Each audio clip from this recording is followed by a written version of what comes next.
네, 오늘 읽은 본문 말씀을 가지고 가나안 여인의 믿음이라는 제목으로 말씀 나누기를 원합니다.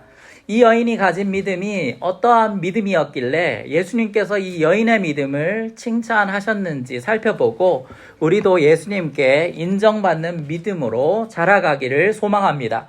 그렇다면 이 가나안 여인의 믿음엔 어떤 특징들이 있을까요? 이 첫 번째는 예수님이 누구인지 아는 자였습니다. 예수님이 누구인지 아는 자였습니다. 마태복음 15장 21절 22절 말씀 우리 다 같이 함께 읽어보겠습니다. 시작. 예수께서 거기서 나가서 두로와 시돈 지방으로 들어가시니 가나안 여자 하나가 그 지경에서 나와서 소리질러 이르되 주 다윗의 자손이여 나를 불쌍히 여기소서 내 딸이 흉악하게 귀신 들렸나이다 하되. 아멘. 두로와 시돈 지방은 지금의 레바논 지역입니다. 이곳은 이방 땅이었습니다. 예수님과 제자들이 그곳에 들어가셨을 때 거기에서 가나안 여인이 한 명 나와 소리 지르며 자신의 딸이 귀신 들려 있으니 고쳐달라고 했습니다. 그런데 그 여인은 예수님을 다윗의 자손이라고 부릅니다. 이것은 예수를 다윗의 자손으로 오실 메시아로 여겼다는 것입니다. 그랬기에 그는 그에게 매어 달렸다는 것입니다. 대상을 어떤 존재로 알고 여기느냐에 따라서 대하는 방식은 완전히 다릅니다. 예수를 유대교의 이단 정도로 생각하고 알았던 유대 종교 지도자들은 그의 급진적인 복음 사상에 위협을 느끼고 급기야 그를 죽이려 했던 것입니다. 로마 관리들은 그를 소요를 일으키고 민중들을 선동해서 로마 정부의 반기를 드는 골치 아픈 그런 선동가 정도로 생각하고 알았던 것 같습니다. 그랬기에 그를 십자가에 못 박았던 것입니다. 그러나 어떤 이들은 그를 세상을 구원할 메시아로 여기고 그를 믿었습니다. 우리도 마찬가지입니다. 우리가 예수를 어떤 존재로 알고 있느냐에 따라 신앙의 색깔과 결이 달라지는 것입니다. 미국의 조엘 오스틴과 같은 목사가 알고 있는 예수는 복 주는 예수, 나를 잘되게 하는 존재, 만사 형통케 하는 그런 신으로 예수님을 소개합니다. 그래서 번영주의와 기복적인 복음, 긍정적인 마인드로 얻는 복을 강조하고 또 강조하는 그런 설교와 가르침으로 성도들을 인도합니다. 호세아 6장 6절 말씀 우리 다 같이 함께 읽어보겠습니다. 시작. 나는 인애를 원하고 제사를 원하지 아니하며 번제보다 하나님을 아는 것을 원하노라. 아멘. 하나님에 대해 오해하고 잘못 알게 될 때 우리의 신앙생활도 병들게 됩니다. 그래서 예배 드리기 전에 그 예배를 받으시는 하나님이 어떤 분이신지를 제대로 알라고 했던 것입니다. 이 가나안 여인이 예수님께 나와 간절히 매어 달렸던 것은 예수님이 어떤 분이신지 이미 알고 있었기 때문입니다. 가난한 자들의 친구이시고 또 병든 자들을 치유하시며 세리와 창녀들과 교제하시는 분이심을 소문을 들어서 알았던 것 같습니다. 이러한 알미 있었기에 그는 예수님이 자기가 사는 곳 근처로 왔을 때 달려나와 예수님께 자비와 은혜를 구했던 것입니다. 알기 위해서는 알게 해주는 존재가 필요합니다. 어떤 사람들은 다른 이들이 전해준 예수 이야기를 통해서 예수님이 어떤 분이신지를 알아갑니다. 그렇기에 전하는 사람의 역할이 얼마나 중요한지를 우리가 알 수 있습니다. 로마서 10장 14절 말씀 우리 다 같이 함께 읽어보겠습니다. 시작. 그런즉 그들이 믿지 아니하는 이를 어찌 부르리요 듣지도 못한 이를 어찌 믿으리요 전파하는 자가 없이 어찌 들으리요. 아멘. 예수를 전하지 않는데 어째 다른 이들이 예수를 알 수 있겠습니까? 우리도 다른 이들을 통해서 수많은 정보를 얻습니다. 몸에 뭐가 좋다더라, 또 맛있는 식당이 어디더라, 어디에 가면 싸다더라. 유용한 정보는 우리의 삶을 윤택하게 해줍니다. 그런데 예수를 알게 될 때 우리의 죄와 사망으로부터 죄사함과 구원의 은혜를 누리게 되는 것입니다. 그 예수를 알고 깨어지던 가정이 다시 회복되고 또 삶을 끊으려 하던 사람이 다시 살 소망이 생기는 것들을 많이 봅니다. 그냥 허무하게 자기 자신만을 위해 소비하던 인생이 다른 이들을 치유하고 변화시키는 삶을 예수를 만나고 살아가는 사람들을 많이 보게 됩니다. 예수가 우리의 삶을 변화시키고 새롭게 한다면 우리도 전해야 한다는 것입니다. 다른 이들도 예수를 알 수 있도록 해야 합니다. 이 가나안 여인의 딸이 귀신 들림에서 해방되었듯이 수많은 사람들의 삶 속에 해결되어져야 할 수많은 문제들, 육체를 넘어 마음과 영혼이 치유되고 죄와 사망의 수렁에서 건져져 구원과 영생을 경험하는 사람들이 더욱 많아질 수 있도록 우리와 우리 공동체가 예수를 증거해야 할 때라는 것입니다. 예수가 길이고 진리고 생명임을 우리가 보여주어 세상에 알릴 수 있기를 원합니다. 그러려면 우리부터 먼저 예수가 어떤 분이신지 더욱 선명하게 알아야 합니다. 그리고 예수에 대한 정보가 전달되어 지식적으로 아는 정도에 머무르는 것이 아니라 사람들이 예수에 대한 이야기를 들을 때 그들이 예수를 경험할 수 있도록 계속 기도해야 합니다. 그리고 전하는 자들이 다 작은 예수가 되어 우리와 교제하며 함께할 때 예수를 만난 것처럼 예수님의 성품과 마음을 우리를 통해서 경험할 수 있도록 해야 한다는 것입니다. 두 번째, 가나안 여인의 믿음의 특징 두 번째는 계속 믿는 자였습니다. 계속 믿는 자였습니다. 마태복음 15장 23절 말씀 우리 다 같이 함께 읽어보겠습니다. 시작. 예수는 한 말씀도 대답하지 아니하시니 제자들이 와서 청하여 말하되 그 여자가 우리 뒤에서 소리를 지르오니 그를 보내소서. 아멘. 이 여인은 예수님께 쉼없이 간구했습니다. 그러나 예수님은 침묵하셨습니다. 그래도 계속 소리질러 예수님께 도움을 요청하자 제자들이 예수님께 그냥 돌려보내라고 말씀드렸습니다. 아마도 제자들이 그만하라고 제지해도 계속 소리질러 외쳤던 것 같습니다. 그때 예수님은 소리치는 여인에게 이렇게 얘기했습니다. 24절입니다. 다 같이 함께 읽어보겠습니다. 시작. 예수께서 대답하여 이르시되 나는 이스라엘 집에 잃어버린 양 외에는 다른 데로 보내심을 받지 아니하였노라 하시니. 아멘. 예수님은 매정하게 이방 여인에게 자신이 먼저는 이방인들이 아니라 이스라엘의 유대인들을 위해 보내졌다고 말했습니다. 그때 그 여인은 이렇게 대답합니다. 25절입니다. 여자가 와서 예수께 절하며 이르되 주여 저를 도우소서. 예. 그 이방 여인은 예수님의 인정 없는 말에 뒷걸음질 치지 않고 계속해서 자비를 구했습니다. 그때 예수님은 다시 여인에게 더 심한 말을 합니다. 26절입니다. 다 같이 함께 읽어보겠습니다. 시작.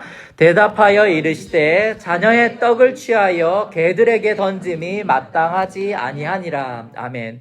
그 당시 유대인들은 이방인들을 개에 비유했습니다.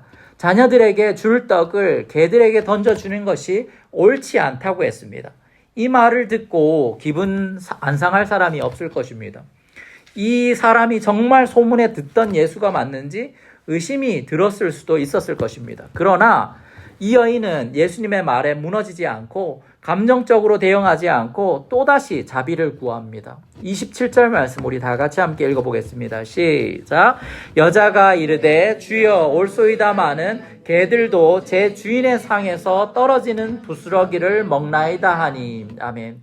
네, 맞습니다. 저는 개입니다. 그런데 그 개도 자기 주인의 상에서 떨어지는 부스러기를 먹습니다. 라고 반응하고 저에게 그 부스러기 은혜라도 주십시오 하고 은혜와 자비를 간구했던 것입니다. 이 가나안 여인은 계속된 난관에도 불구하고 계속해서 예수님께서 자기 딸에게서 귀신을 내어 쫓아 주실 수 있는 분이심을 굳건하게 믿었습니다. 그랬기에 그녀는 물러서지 않았던 것입니다. 포기하지 않았던 것입니다. 그래서 예수님은 이 여인의 믿음이 큰 믿음이라고 사람들 속에서 높여주시며 칭찬하셨습니다. 28절 말씀에 이렇게 나옵니다. 이에 예수께서 대답하여 이르시되 여자여 내 믿음이 크도다. 내 소원대로 되리라 하시니 그때로부터 그의 딸이 나으니라. 아멘. 예수님께서 이 여인을 칭찬하시는 장면에서 왜 예수님께서 이 여인을 이렇게 함부로 대하셨는지 그 의도를 알게 되었습니다.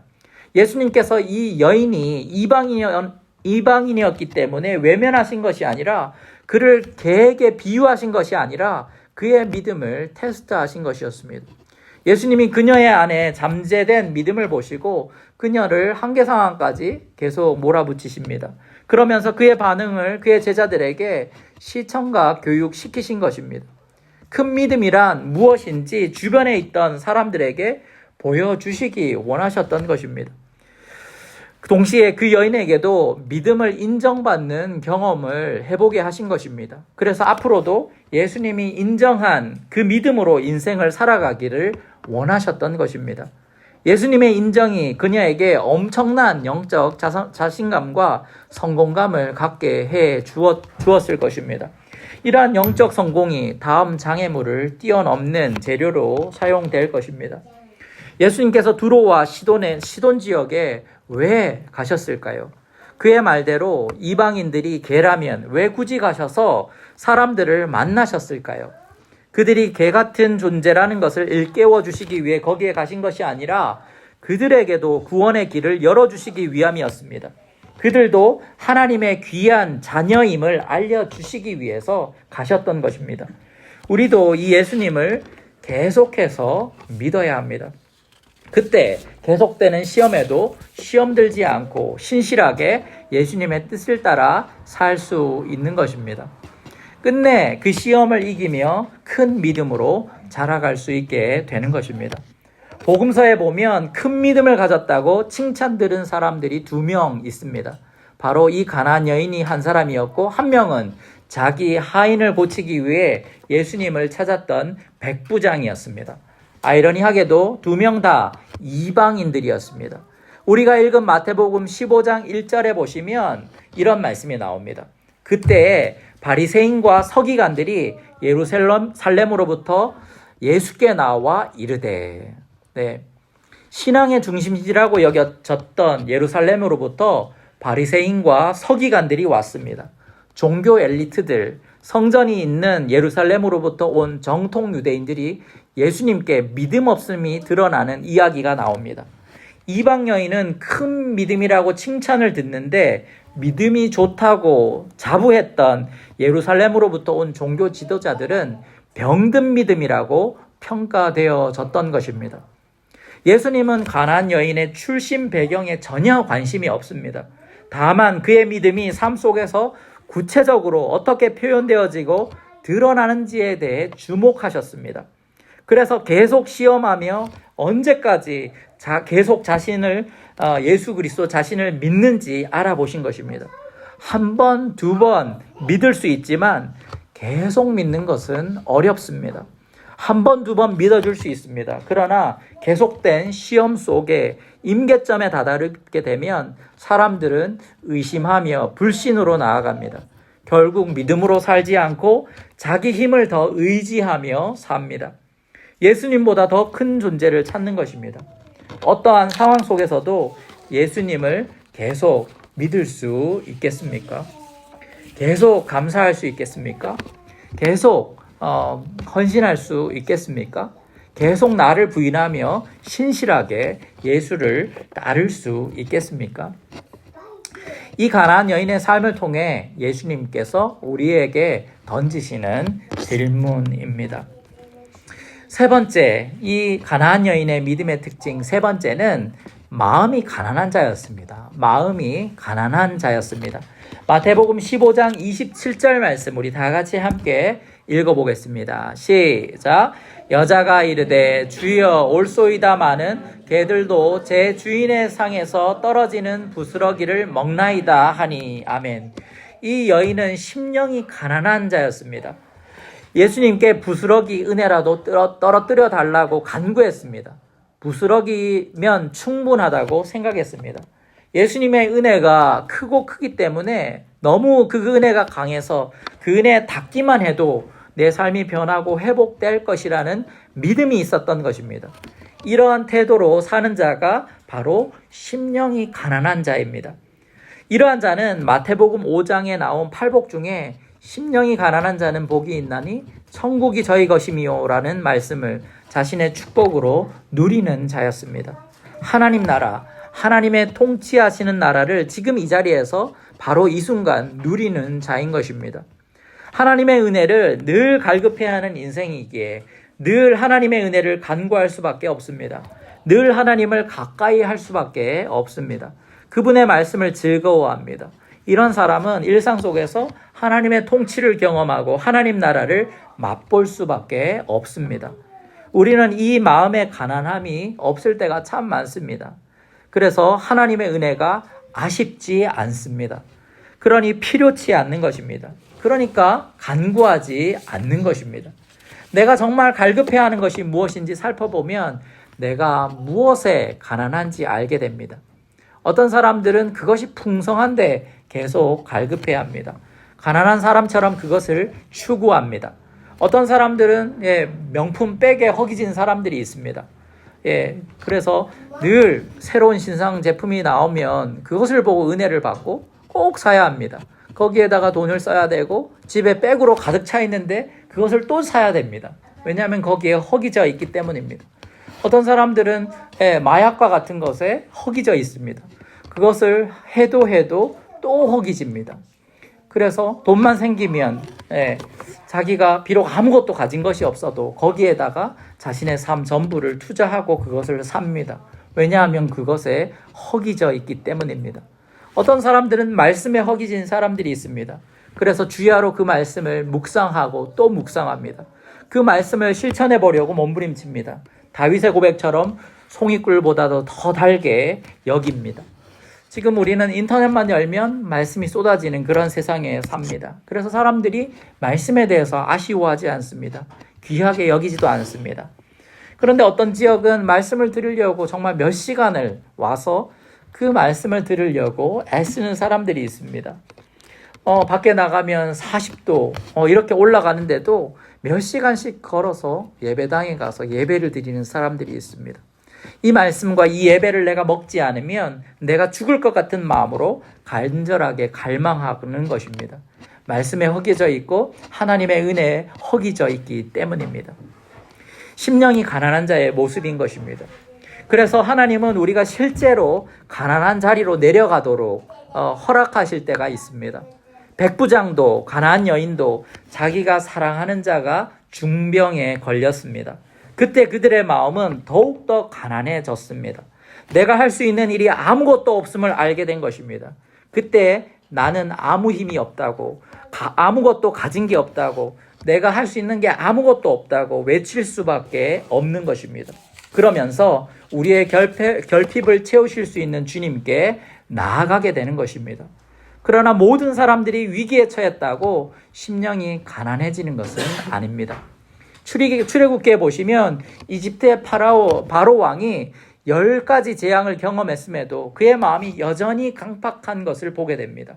끝까지 하나님께 항복하지 못하고 자기가 하나님을 대적해 이길 수 있음을 계속해서 저항하며 드러냈던 것입니다. 심령이 가난했다면, 마음이 정말 가난했다면 새로운 인생을 경험했을 것입니다. 마음이 가난한 자는 복이 있는데 천국, 하나님 나라가 저들의 것이라고 했습니다. 왜 심령이 가난한 자가 하나님 나라를 경험하게 될까요? 가난한 여인이 미친 사람처럼 예수님께 자기의 딸을 불쌍히 여겨달라고 고래고래 소리를 지를 수 있었던 것은 아무도 그 문제를 컨트롤할 수 없지만 예수님이 다스리시면 그 문제를 해결할 수 있다고 믿었기 때문입니다. 주변 사람들에게 아무리 주변 사람들이 눈치를 줘도 그 주변 사람들이 눈에 들어오지 않았습니다. 그 병 하나님이면 치유하실 수 있습니다라는 확신 때문이었습니다. 그런데 이것보다 더 큰 믿음이 무엇일까요? 이거 안 고쳐주셔도, 이 문제 해결되지 않아도 예수님이 나의 구주이심을 믿습니다. 여전히 하나님의 신실하심을 내가 신뢰하고 인정합니다. 그래서 저는 예수님을 끝까지 예배합니다. 그럼에도 불구하고 저는 하나님 앞에 감사합니다. 그럼에도 불구하고 내 헌신을 멈추지 않습니다라고 고백하는 자들이 있습니다. 그래서 큰 믿음은 내 문제가 해결되는지 되지 않는지에 따라서 그렇게 내 믿음이 변하지 않습니다. 내 헌신이 변하지 않는 것입니다. 그저 하나님의 다스리심에 자신의 모든 것을 맡기는 것입니다. 하나님의 뜻에 자신의 뜻을 맞추는 삶인 것입니다. 그래서 내 뜻을 주장하지 않고 하나님의 뜻을 늘 물으며 그 뜻을 따라 살려고 몸부림치는 것입니다. 아무것도 모르는 사람처럼 묻고 아무 힘도 없는 사람처럼 예수님을 의지하며 살아가는 사람입니다. 가난한 사람처럼 은혜와 자비를 간절히 구하는 것입니다. 그렇게 이런 심령이 가난한 자들은 하나님 나라를 경험할 수밖에 없는 것입니다.